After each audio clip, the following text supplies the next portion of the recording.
Imagine standing in a warehouse surrounded by handbags worth more than most people's cars. Thousands of them. Perfect stitching, untouched leather, never sold. Now, imagine watching every single one get shredded, burned, or chemically destroyed. On purpose. Not because they're defective. Not because they're dangerous. Because selling them was never an option. This isn't a conspiracy theory. This is standard operating procedure for some of the most powerful brands on the planet. And once you understand why they do it, you'll never look at a luxury logo the same way again. Most people, when they first hear about this, assume it's waste, a mistake. Surely a brand would rather make something back on unsold inventory than nothing, right? Donate it, discount it, send it to an outlet store. That's what any logical business would do. And that's exactly the assumption luxury brands are counting on you to make. Because that logic doesn't apply to them. They're not playing the same game as everyone else. They figured out a long time ago that the moment you start acting like a normal business, you stop being a luxury brand.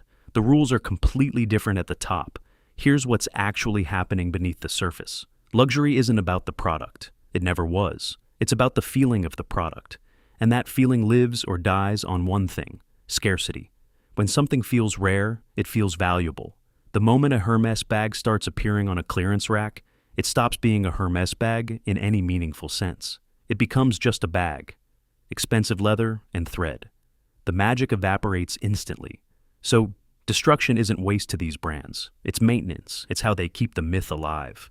But there's another layer that's even more calculated: pricing. Luxury brands build their entire market position around never, ever going on sale. A Louis Vuitton product has never been discounted. Not once. That's not an accident. It's a business strategy enforced with almost religious discipline. The second you introduce discounting, you teach your customer to wait. You train them to expect lower prices eventually. And once that expectation exists, you can never go back. You've permanently damaged what took decades to build. Then there's the gray market problem. If unsold stock gets donated or offloaded cheaply, even quietly, it surfaces. It always surfaces. Resellers find it, photograph it, and sell it online for a fraction of the original price. Now, there are two tiers of the same product. The customer who paid full price feels deceived. The aspirational buyer who was saving up suddenly has a shortcut. The whole pyramid collapses, and underneath all of this sits something even more fundamental: brand psychology. Luxury brands aren't selling you a product. They're selling you access to a version of yourself, the version that succeeded. When too many people have access to that symbol, it loses its power. Exclusivity only works when someone is being excluded. Destruction guarantees that exclusion. In 2018, Burberry admitted to destroying nearly $37 million worth of unsold clothing, accessories, and perfume in a single year.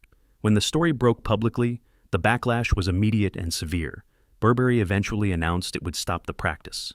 But the industry's response was mostly silence. Because Burberry wasn't doing anything unusual, they were just the one who got caught.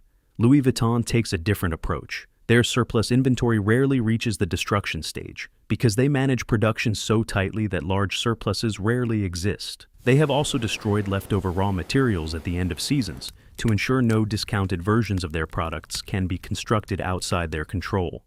Every detail is deliberate. Richemont, the group behind Cartier and IWC, made headlines when it emerged they had been destroying returned watches rather than allowing them to be resold. Millions of dollars dismantled and discarded to protect prices in the secondary market. You can probably feel the discomfort building, because there's something viscerally wrong about burning a coat when people are cold, or destroying a bag when the materials alone could fund a small community. The environmental criticism alone is significant. The fashion industry is already one of the largest contributors to global waste, and deliberate destruction adds an entirely unnecessary layer on top of that. France made this practice illegal in 2020, forcing brands to donate or recycle unsold goods rather than destroy them.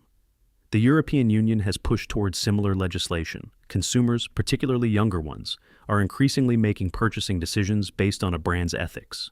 The luxury world is aware of this pressure. Some are adapting. Most are waiting to see if the conversation fades. Every decision a luxury brand makes, the pricing, the distribution, the wait lists, the destruction, is in service of one core psychological proposition.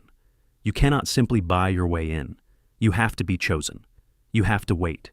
You have to want it while it remains just out of reach. That tension is the product. The bag or the watch or the coat is almost secondary. When you understand that, the burning makes a kind of cold, ruthless sense. They're not destroying inventory, they're manufacturing desire. So the next time you see a luxury logo, ask yourself what you're actually looking at. Is it craftsmanship? Probably yes. Is it quality? Often, but it's also the result of a system built on carefully controlled scarcity, one that sometimes burns beauty to protect the idea of beauty. Whether that trade-off is genius or grotesque probably says more about us, the people still buying, than it does about them.